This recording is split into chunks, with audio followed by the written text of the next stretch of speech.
Leopoldo de la Rubia de Prado es doctor en filosofía por la Universidad Nacional de Educación y Ciencia, donde también defendió su tesis doctoral sobre la estética en la obra de Franz Kafka. Es licenciado en filosofía por la Universidad de Granada y filósofo asesor certificado por Asistral. Actualmente desarrolla labores como docente del Departamento de Filosofía 1 en la Facultad de Filosofía y Letras, profesor titular, y imparte clases de literatura de filosofía en la de Bellas Artes, ¿verdad? En la de conservación y restauración, y también en máster de filosofía contemporánea. Su principal línea de investigación está vinculada al arte, la estética, las vanguardias históricas y la neovanguardia, y la relación entre el arte y la geometría. El título de su ponencia es Del formalismo ruso al Ortega formalista, el paradigma dostoyevskiano. Les dejo con Leopoldo. Gracias. Muchas gracias, Nina.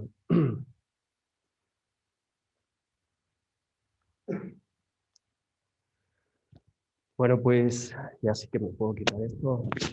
Agradezco, Nina, la invitación para participar de estas jornadas y a Enrique, también a Enrique Quero, que es el decano de la facultad, porque bueno, dentro del panorama artístico en la actualidad, pues el hecho de hablar de un artista de verdad pues no es frecuente y bueno, pues en este caso pues estamos teniendo esta oportunidad que no es irrelevante precisamente. Bueno, yo me voy a meter en faena directamente porque bueno, es hasta cierto punto denso y tengo bastantes conceptos que bueno, pues quiero elaborar de una manera lo más clara posible. Bueno, Hegel habló cuando hablaba del espíritu absoluto, hablaba de tres conceptos que son tres vertientes de la praxis humana, que es el arte, la religión y la filosofía, los cuales son verdaderamente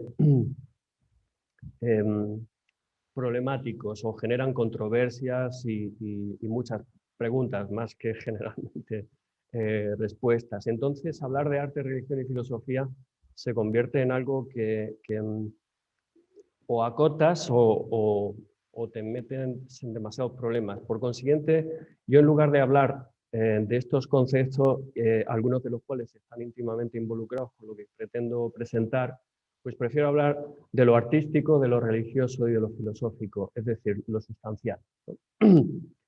De los ámbitos a los que yo me dedico en mi reflexión en torno al arte, ya sea pintura, ya sea literatura o escultura o lo que quiera que sea, hay tres ámbitos fundamentales, aunque hay otros, pero a los que yo me dedico es a la estética, a la filosofía del arte y a la teoría del arte. La estética se ocupa de la belleza, tanto desde el punto de vista artificial, que es la obra de arte, como desde el punto de vista natural, como puede ser la cordillera del Himalaya y los distintos problemas y concepciones que la estética de alguna manera genera y sigue generando, como el problema de la estetización o el embellecimiento del mundo, ¿no?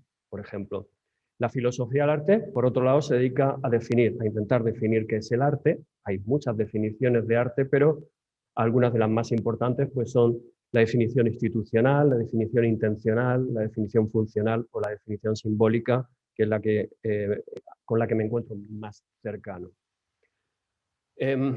Y luego hay una serie de conceptos clave que también son interesantes dentro de mi propuesta para la exposición de hoy, como son la autonomía, la independencia, la soberanía y la pureza en el arte, ¿no? Hay cuestiones, como por ejemplo ponía de manifiesto Roman Jakobson, de quien hablaré también, aunque muy superficialmente. Él hablaba de las cuestiones estéticas y el lastre extraestético, ¿no? Para referirse a muchos aspectos relacionados con la obra de arte tangencialmente, que a veces se convierten en aspectos, por alguna razón, centrales, ¿no?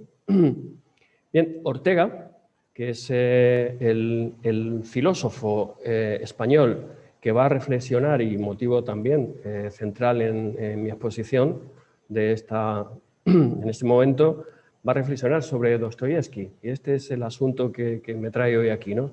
Y nos va a ayudar a comprender el ámbito de la autonomía de la obra y con ello la artisticidad.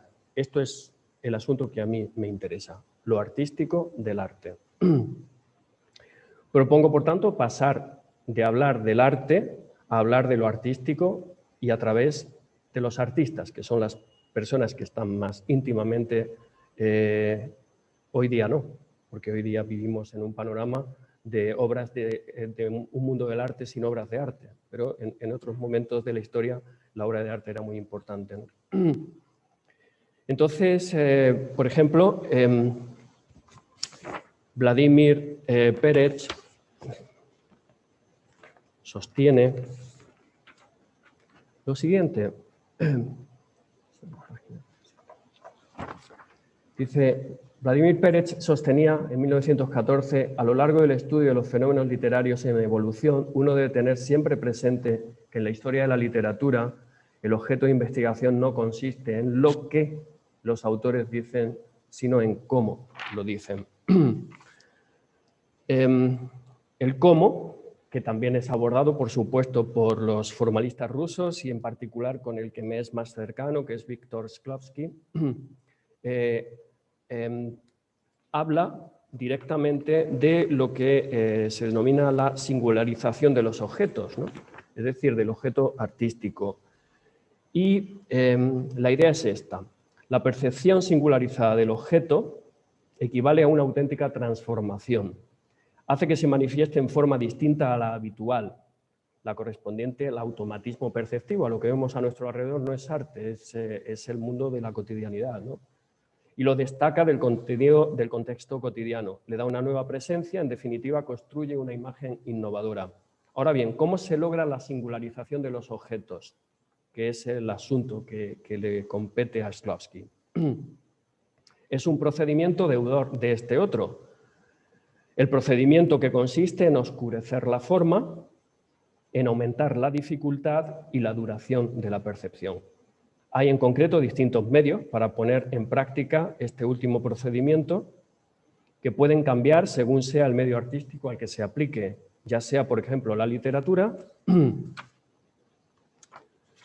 o la pintura, pero todos tienden a lo mismo, a deformar la imagen habitual de los objetos. A este proceder se le ha dado en llamar el extrañamiento, la ostranenie, que decía Shklovsky, de la imagen. Es decir, nosotros tenemos dos planos, uno el plano de la cotidianidad y otro el plano del arte. Entonces, y no son iguales, arte es arte, vida es vida. Entonces, en el arte se pretende, además de mostrar otra visión, utilizar procedimientos distintos a los del lenguaje y a los del mundo de la cotidianidad, ¿no? Ambas posturas, tanto la de Pérez como la de Shklovsky, responde a una teoría del arte, que es por eso por lo que yo traía a colación estas tres vertientes de reflexión en torno al arte.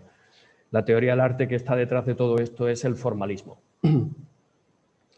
Hay muchas definiciones de formalismo, yo podría proporcionar varias, por ejemplo la de David Díaz Soto, según la cual la gran apuesta teórica del formalismo es sostener que lo que constituye toda obra de arte como tal es su forma, que el arte se rige por principios formales, principios de la organización formal de la obra artística, la cual es un producto artificial no natural.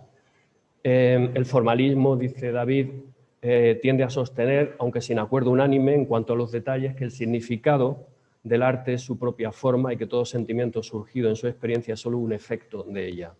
Francisca Pérez Carreño, que es una catedrática de estética, la única que hay en España, dice que el formalismo busca para la historia del arte, como disciplina científica, criterios de identidad que le sean propios. Pretende definir una historia del arte que no sea la mera crónica de unos acontecimientos culturales ligados a la historia política o social de las naciones, sino como la historia de un objeto propio, cuya evolución depende, por tanto, de su propio concepto. Concebir la obra de arte de una forma autónoma implica hacer posible una historia interna y autónoma del arte, un concepto autónomo de la obra de arte, esto es, de lo artístico en el arte. Lo artístico en el arte, que sería el que se refiera, ese concepto autónomo, el que se refiere a aquello que poseen en común un templo griego o un óleo de Vermeer, por ejemplo. Tener una concepción de lo artístico permitiría reconocer la obra de arte con independencia de la función social que cumpla, sea religiosa o de otro tipo, y también de la experiencia que provoque, sea emotiva, ética o cognitiva, placentera o no. Bueno, frente al formalismo, que he señalado brevemente, pero que como voy a estar constantemente haciendo mención directa o indirecta a él, se sitúa otra teoría del arte que es la sociología del arte. ¿De acuerdo? La sociología del arte que adoptó una postura absolutamente diferente a la del formalismo. Los grupos formalistas que se crearon tanto en San Petersburgo en 1916 como en Moscú, el Círculo Lingüístico de Moscú, pues tenían una postura de abordar la obra de arte en los valores que le son propios. Frente a ello, la sociología del arte tuvo un posicionamiento muy vinculado a la propuesta ideológica, política y revolucionaria de la Unión Soviética.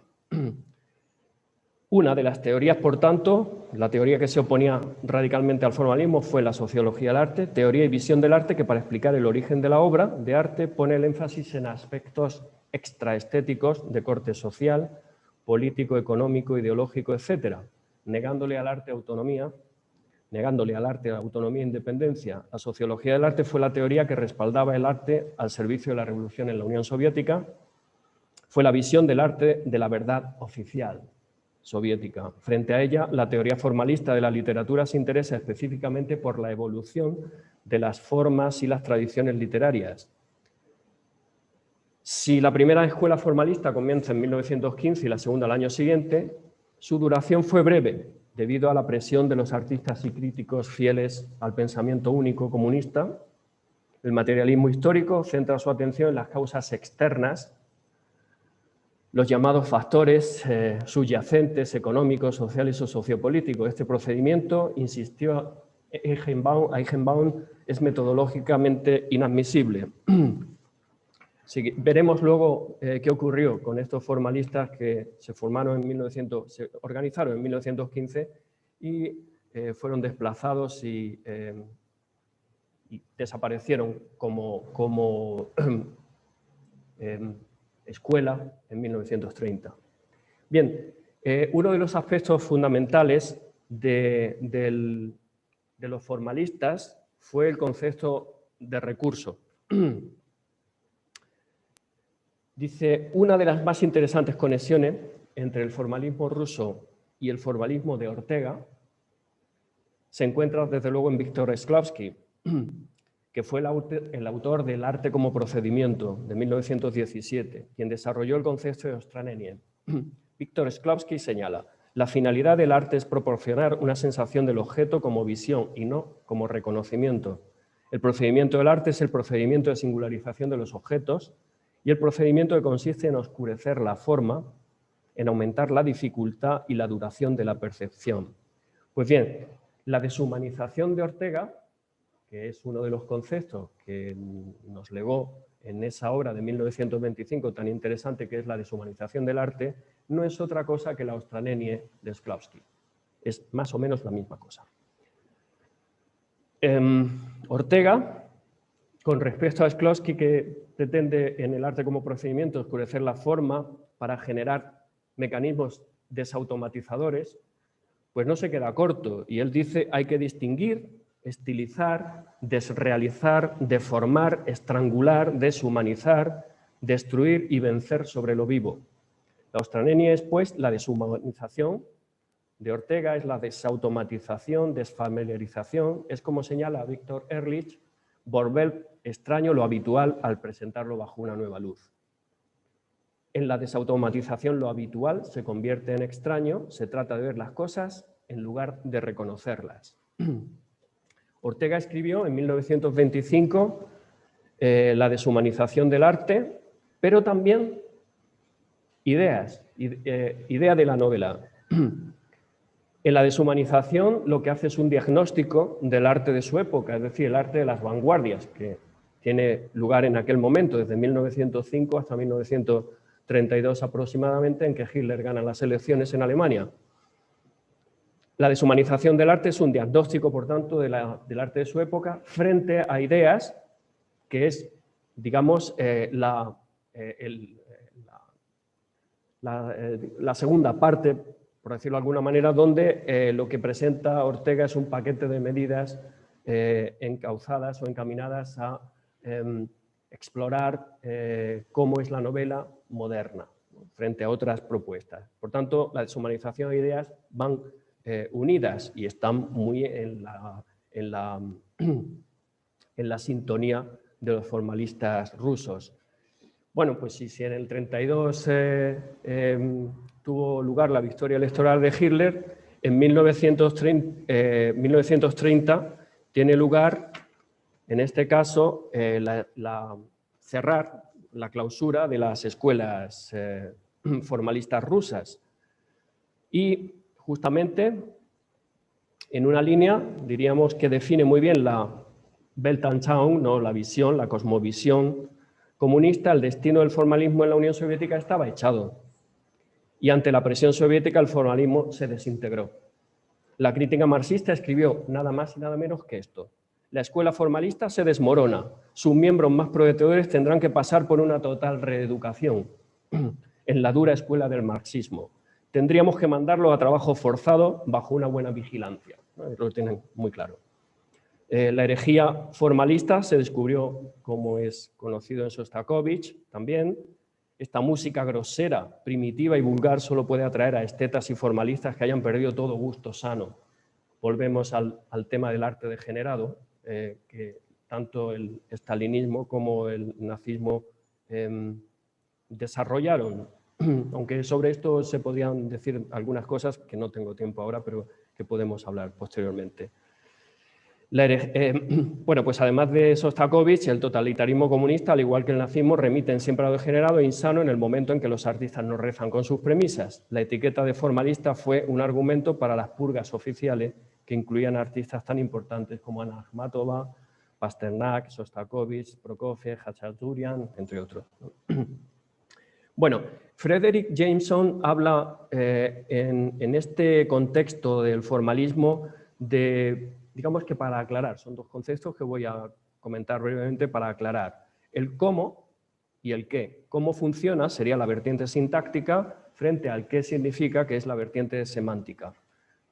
La deshumanización de Ortega propone una serie de criterios estéticos generales y ideas sobre la novela, que es también obra de 1925, como ven, es la misma época. Si el formalismo ruso se desarrolla desde 1915 a 1930 y Ortega en 1925, hay una total sintonía. A pesar de que el formalismo ruso lo desintegraron, ¿no? Bueno, pues Roman Jakobson, que formó parte del Círculo Lingüístico de Moscú, posteriormente se va a Praga y forma el Círculo de Praga, junto con Jan Mukarovsky, y siguió el formalismo desarrollándose y haciendo grandes aportaciones.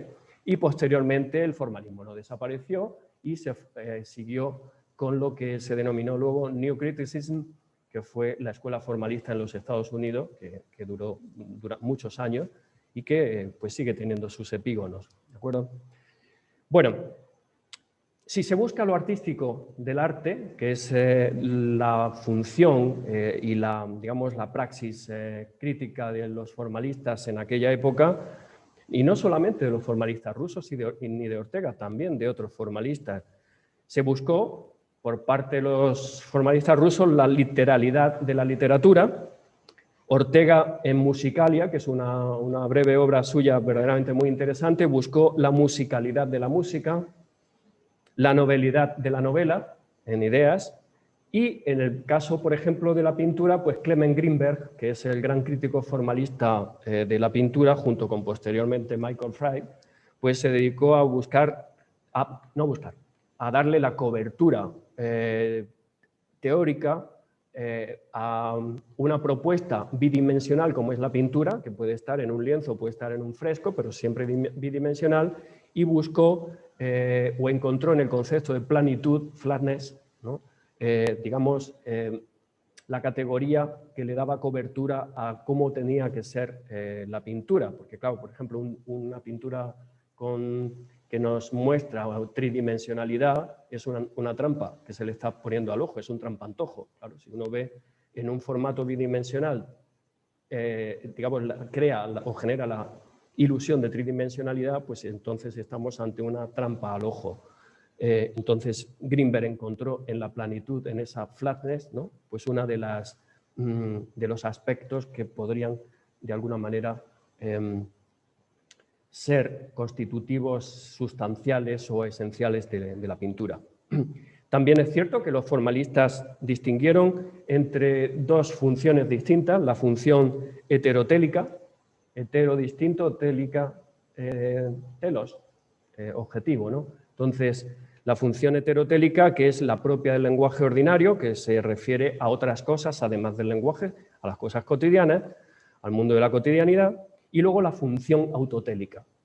Auto, a sí mismo, y telos, objetivo, que es la propia del lenguaje poético, que en otros contextos se ha denominado autorreferencialidad, es decir, el signo que llama la atención sobre sí mismo. Es fundamental, por tanto, por parte del receptor, la percepción de la forma a través de la presentación y utilización por parte del artista de una serie de técnicas especiales que conducen a la desfamiliarización, al extrañamiento, a la extrañeza, esto que Shklovsky y otros formalistas llamaron ostranenie, la desautomatización. Desautomatizar, desfamiliarizar, es ver las cosas desde otro ángulo distinto al del mundo cotidiano. Cuando uno comienza a leer la Metamorfosis de Kafka, que en realidad se llama La transformación, ¿no? Pues uno empieza a leer y dice, después de una noche con Gregorio Samsa, después de una noche agitada, se despertó convertido en espantoso insecto. Pues esto es desfamiliarización, porque esto no ocurre en la vida cotidiana, ¿no? Puede ser uno un bicho raro, pero es metafóricamente hablando. Pero en la obra uno ya tiene que aceptar las reglas del juego, y esa es una regla del juego que de alguna manera fue muy estudiada y muy desarrollada desde el punto de vista teórico por los formalistas rusos, ¿no? Entonces, esto es lo que ocurre en la Metamorfosis, esto es lo que ocurre en muchísimas obras literarias y en muchísimas otras propuestas de corte artístico. Bien, el contexto artístico, por consiguiente, requiere otro modo de mirar las cosas. No es el lenguaje cotidiano, no es el mundo de la cotidianidad. Lo cotidiano es muy distinto de lo artístico. Ese otro modo de mirar, esa segunda mirada que requiere cualquier obra de arte, viene por la vía de las técnicas, de los procedimientos, de los recursos, por la vía de la forma constructiva. Vamos a ver algunos ejemplos en la obra de Dostoyevsky para ilustrar esto que estoy diciendo. La técnica, el procedimiento, los recursos, en fin. Se podrían hablar de muchísimos. Yo voy a hacer referencia a El Doble y a Pobres Gentes, que son dos novelas que a mí me encantan, de Dostoyevsky. Y, por ejemplo, en El Doble, el propio autor, que dice en la página 44 de esta edición que tengo de Alianza, dice, si fuera poeta, se refiere a si fuera poeta, un poeta evidentemente es un escritor, es un poeta, poesía viene de poiesis, es creación, y un pintor es un poeta, un arquitecto es un poeta, y un poeta es un poeta también. En fin, literato también lo es. Dice, si fuera poeta. Entiéndase, claro está, como Homero o Pushkin, porque sería vano propósito intentarlo con menos talento. Si fuera poeta, pintaría a grandes rasgos y vivos colores. Lector. Y se refiere ya a nosotros. Es como, ya no nos está hablando de algo de Goliathkin, por ejemplo, el héroe del Doble, ¿no? No, ya se refiere a nosotros. Lector es una técnica, lector. Es una forma, es una invocación a alguien que está afuera. Creo, pero no estoy totalmente seguro que esto lo hace también en Memorias del Subsuelo. Esto se llama romper la cuarta pared. acuerdo? Esto es una técnica, es un recurso, es un procedimiento que se utiliza muchísimo en el arte, hay que saber hacerlo bien y que en los últimos tiempos a mí me ha llamado mucho la atención cómo lo utilizaban en una serie de televisión que me parece muy buena, sobre todo las primeras temporadas, que es House of Cards, ¿no? Entonces ahí Frank Underwood, que es el aspirante al presidente del gobierno, que es un tipo tremendamente maquiavélico y que conseguirá ser sí o sí presidente del gobierno, al final claro que lo consigue, pues con los medios más sucios que se le llegan a ocurrir, pues de vez en cuando mira al televidente y le explica qué es lo que piensa hacer o qué es lo que está pensando, etcétera, etcétera. Eso se llama romper la cuarta pared, ¿no? Pues es una técnica que ya aparece en otras obras de otros tiempos, ¿no? Luego, por ejemplo, también en el doble, en la página 65 de esta edición, pues fíjense cómo termina este capítulo, que es el capítulo 5.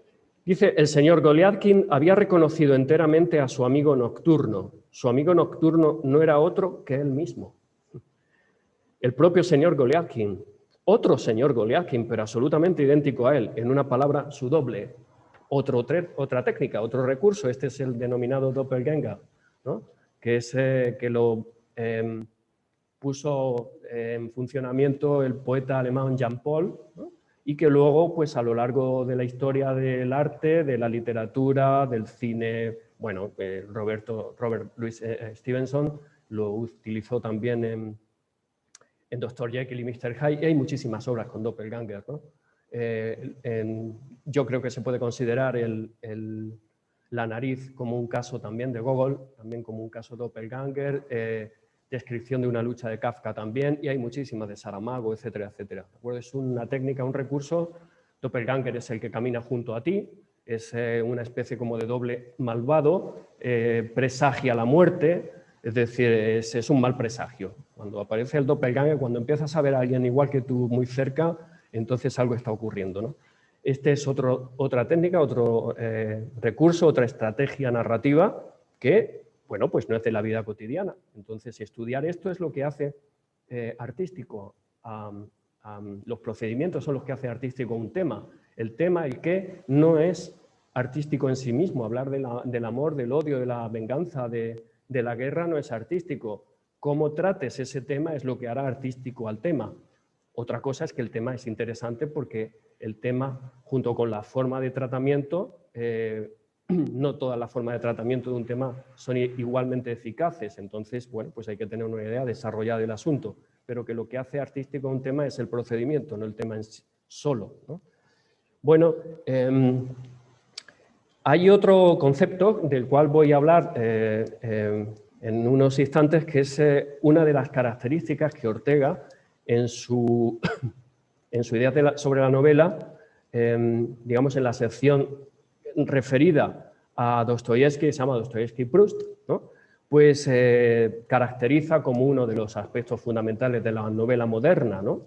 Que es la morosidad, es decir, cuando de alguna manera se hace una descripción del contexto de la persona tan extenso que es como los morosos son los que no pagan, pues en la novela es el que lo dilata todo tanto y además que se hace verdaderamente a veces incluso interminable. Pensemos, por ejemplo, en Ulises de Jane Joyce, es lo que ocurre en un periodo de tiempo muy, muy pequeño y son 500 o 600 páginas, ¿de acuerdo? Eso es una novela morosa y es una novela moderna, efectivamente. Bueno, yo cuando leía a Dostoyevsky por primera vez, yo no sabía que esto se llamaba morosidad, pero es lo que me dio la sensación en primer lugar. Este autor parece que como que tiene una lupa, casi un microscopio electrónico, y un acontecimiento realmente breve lo agranda hasta el punto en que uno casi se puede sumergir en el contexto y llegar a encontrar en esa descripción una infinidad de elementos que evidentemente en el lenguaje cotidiano no lo hacemos, ¿no? Estamos hablando de arte es arte, vida es vida. Luego, por ejemplo, pues también tenemos otra estrategia constructiva en el doble, Que bueno, pues claro, estos algunos de vosotros o muchos de vosotros que habéis leído a Dostoyevsky en su lengua original, pues imagino que esto será igual, pero bueno, si no lo es, pues ha sido una licencia que se ha tomado el traductor muy grande. Pero lo que dice aquí en la página 41, que es una figura literaria muy interesante, es un recurso que también genera una sensación y unas emociones, digamos, de corte estético y una experiencia estética verdaderamente intensa, es la anadiplosis, ¿no? Entonces, rápidamente se va a entender que es una anadiplosis, ni siquiera voy a tener que explicarlo, ¿no? Dice, había presentido que si tropezaba todo saldría al momento manga por hombro. Y así fue, tropezó y se quedó cortado. Se quedó cortado y enrojeció y se azoró y levantó los ojos y los paseó a su alrededor. Los paseó a su alrededor y quedó helado de espanto. ¿De acuerdo? Esto es una anadiplosis y es otro recurso de los muchísimos que utiliza Dostoyevsky. Es que, bueno, a Dostoyevsky se le tiene como un novelista que, bueno, con las descripciones psicológicas que hace, como creo que ha sido en parte la intervención anterior, ¿no? Pues son verdaderamente intensas y que eso es lo que tiene Dostoyevsky. No, Dostoyevsky tiene una técnica y unas estrategias constructivas verdaderamente intensísimas y muy, muy interesantes, ¿no? Que es lo que hace que Dostoyevsky pueda considerarse dentro de lo que Ortega llama la novela moderna. Bueno, hay otro aspecto constructivo que yo lo leí en una obra que se llama de Tobin Sievers, Lo fantástico romántico, creo que se llama, está en Fondo de Cultura, y ahí hablaba de una especie como de categoría, por decirlo así, muy propia de la literatura rusa. Yo creo que es muy propia más bien de Gogol y de Dostoyevsky, pero en fin, no son cualquiera estos dos, y que es el post-lost, ¿no? Que viene del Posli, que, bueno, aunque la traducción sea como vulgar o decir vulgaridades, pero aquí tiene un sentido muy interesante y no me resisto a leer, aunque sea un poco más extenso, una página y poco más, de Pobres Gentes, donde utiliza este recurso, que es un recurso verdaderamente interesante porque mezcla tres cosas que son muy complejas de mezclar si no dominas la técnica verdaderamente de una manera intensa, que es lo patético, lo ridículo y lo cómico. Bueno, pues eso lo hacía Gogol a la perfección y Dostoyevsky aquí en Pobres Gentes también. Entonces dice, Varechka, ¿usted qué cree? ¿Podrán fiarme 40 rublos así de palabra? Es decir, ¿me considera usted capaz de infundir confianza y seguridad a la primera mirada? ¿Puede hacerse de mí un juicio favorable por mi fisionomía la primera vez que se me ve? Dígame, madrecita, ¿infundo confianza? ¿Qué opina usted acerca de eso?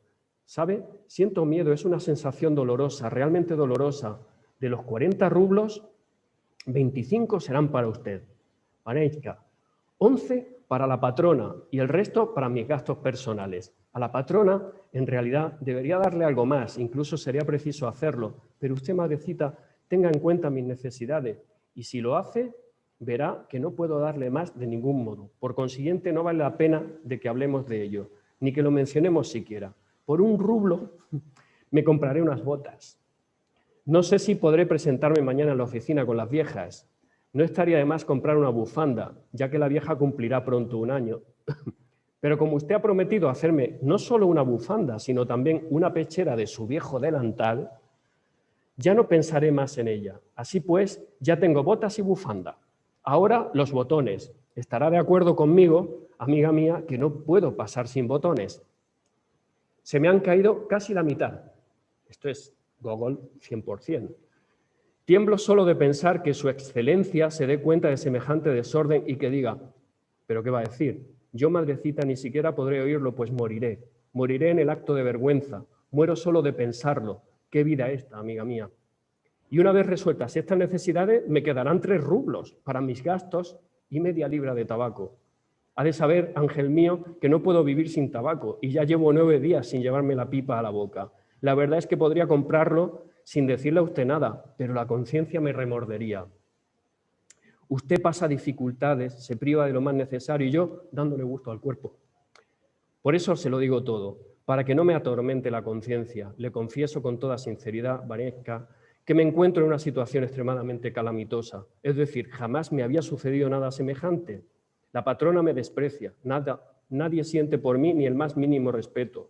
Paso terribles necesidades, tengo deudas, y en la oficina, donde ya antes los otros funcionarios no me trataban con muchos miramientos, ahora ni qué decir tiene. Trato de ocultarlo, me esfuerzo por ocultárselo a todos, de ocultarme yo mismo. Y cuando entro en la oficina lo hago con disimulo, hasta camino de lado, trato de pasar inadvertido. Es un patetismo que roza lo ridículo y se sumerge en un mundo donde es casi imposible no sostener o no dibujar una semisonrisa. ¿De acuerdo? Entonces, estos son algunos de los ejemplos de Dostoyevski en sus novelas. Hay centenares de técnicas, de recursos y no solamente de personajes que desde el punto de vista psicológico son verdaderamente apasionantes y fascinantes, porque parece que Dostoyevski está ahí, ¿no? Es eso y es muchas otras cosas. Es más, la psicología, la psicopatología en Dostoyevski no es psicopatología real, son enfermedades fisiológicas que vienen generadas por cuestiones y problemas de corte moral, ¿de acuerdo? Que es otra estrategia constructiva por parte de Dostoyevski. Bien, el propio Ortega, vamos a ver,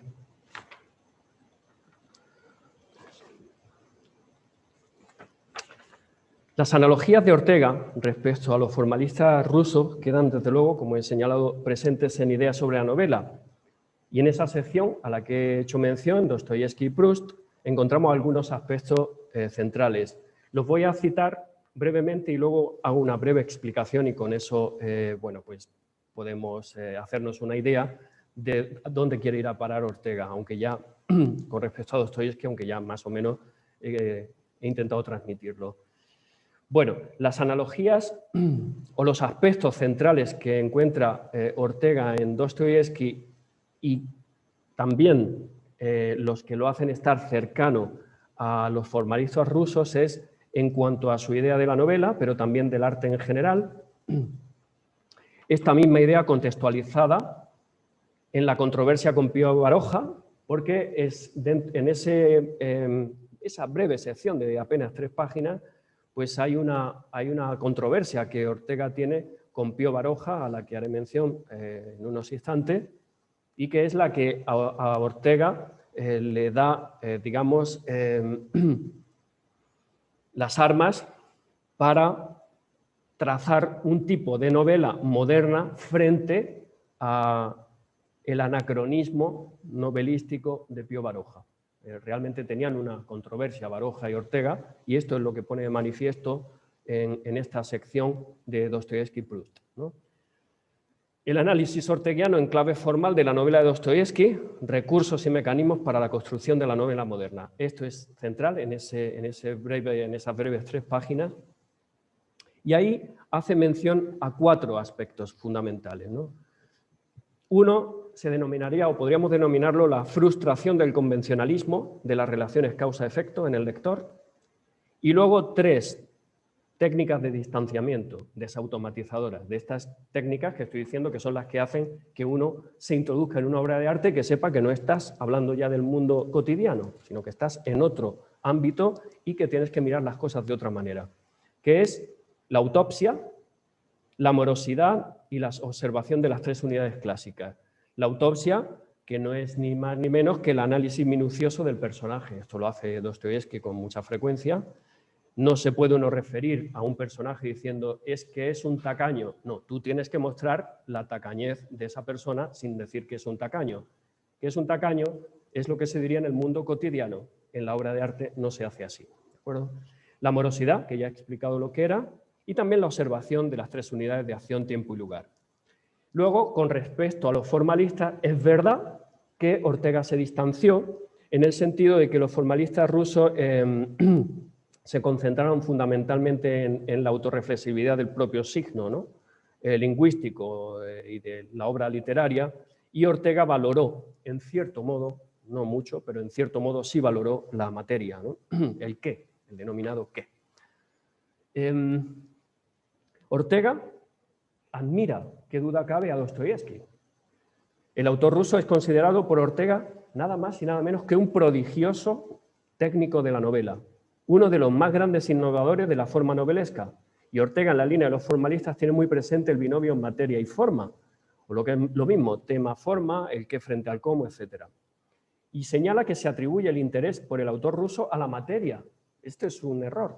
Es verdad, esto ocurre por la psicología de los personajes, por los temas que trata, tan controvertidos como en Crimen y Castigo y tantos otros, Memoria del subsuelo, etcétera, o la memoria de la casa de los muertos, ¿no? Son temas que en sí mismos ya son atractivos, pero no es por esto lo que sostiene Ortega que Dostoyevski es interesante, sino por su técnica, independientemente también de esos temas que duda cabe que son interesantes, ¿no? Dice, el dramatismo misterioso, estoy citando, de la acción, el carácter extremadamente patológico de los personajes, el exotismo de estas almas eslavas, tan diferentes en su caótica complexión de las nuestras, pulidas, aristadas y claras, ¿no? Esto es lo que parece que otorga interés a la mayoría, ¿no?, cuando leen a Dostoyevski. Y no es que para Ortega no haya algo de esto, sin embargo, el interés de Dostoyevski está fundamentalmente en otro lado.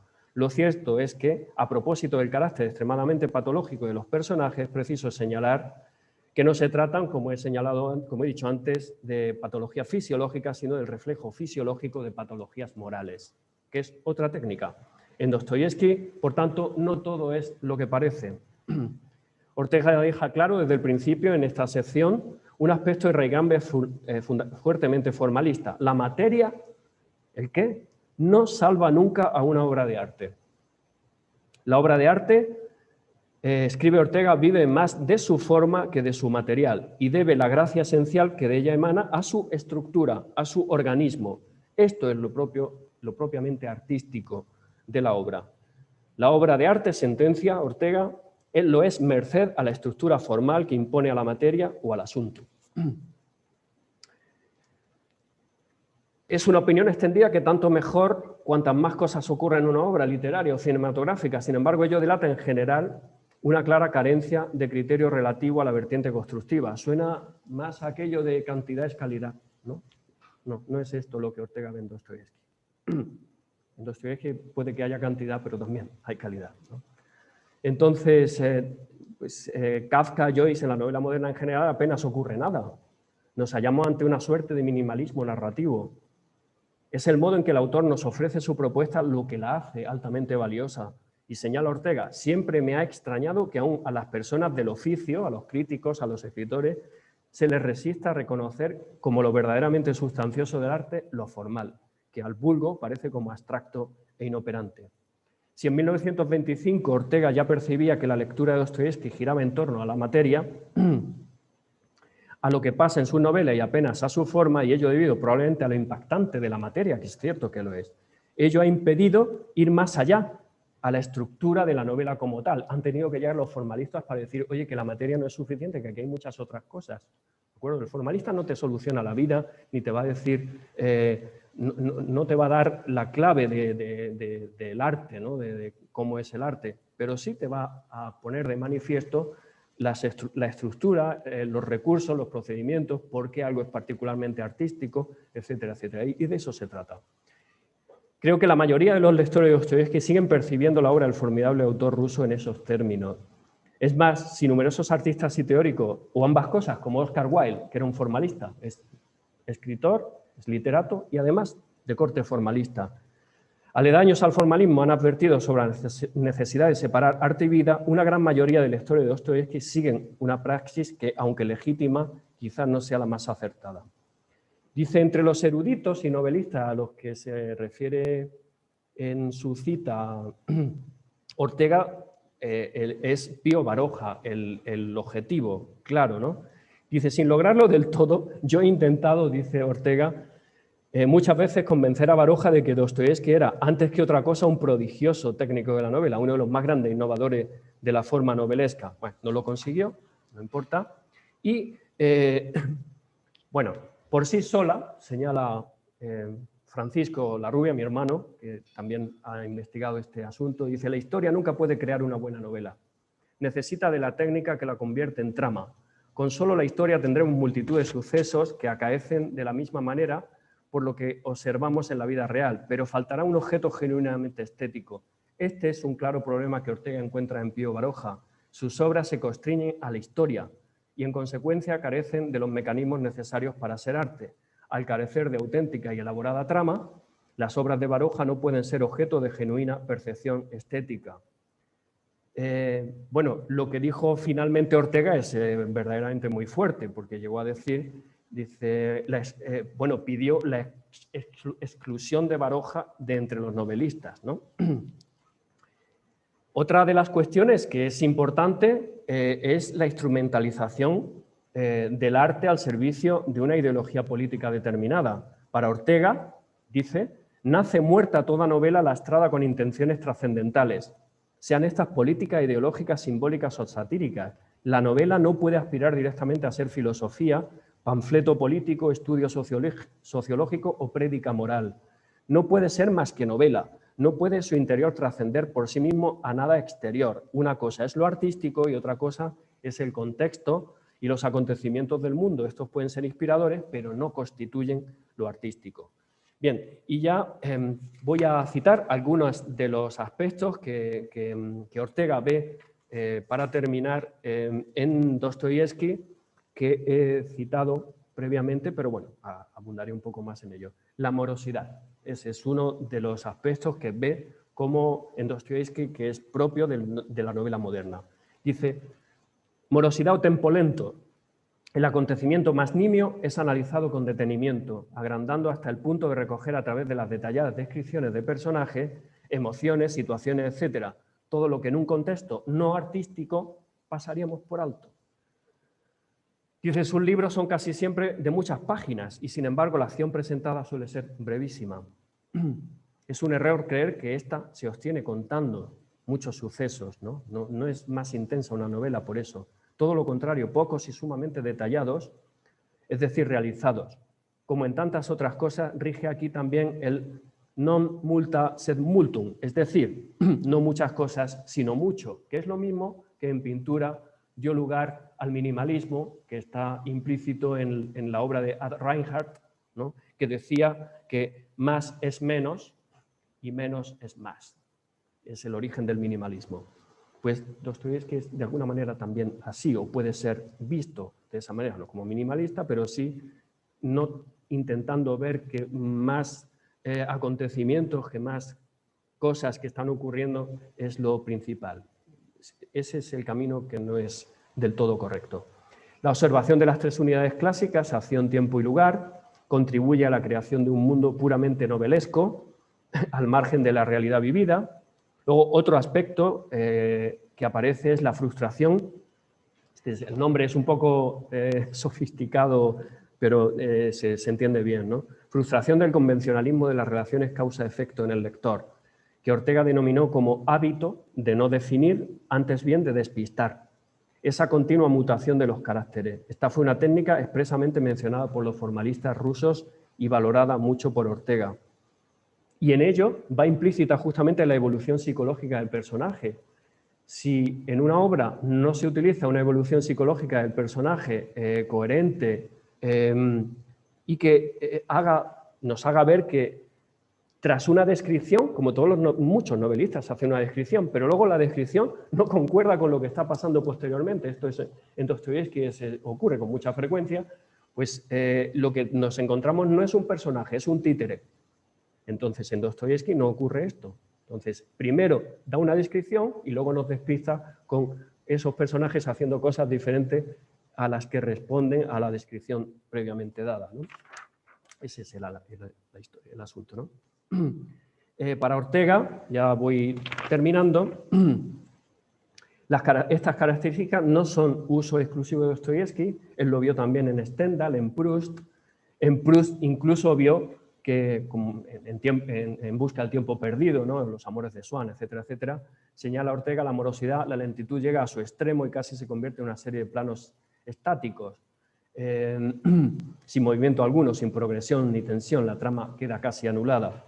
Luego, Ortega fue menos radical, lo he mencionado antes que los formalistas rusos, en el sentido de que vio que también la materia era importante, ¿no? Al fin y al cabo, las estrategias y los recursos hay que aplicarlas a algo en concreto, aunque los formalistas rusos también vieron en una obra como es Tristram Shandy, de Laurence Sterne, que forma y contenido se identificaban, ¿no? La forma era el contenido al mismo tiempo, pero todo esto son desarrollos de estos críticos literarios, ¿no? Si no, esto no lo hubiéramos visto de ninguna manera.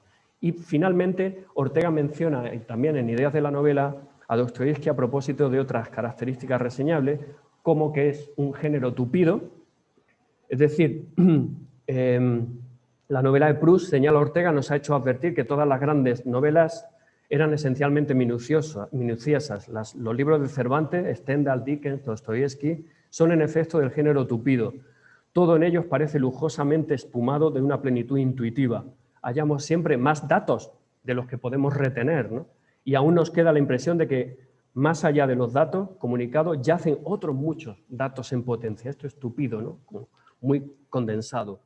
La novela no es un género ligero, no es ágil, alado. A veces uno leyendo a algunos escritores iberoamericanos que son morosos a más no poder, pues dice uno, bueno, ya se está pasando ya con la descripción. Bueno, es que la novela es así, ¿de acuerdo?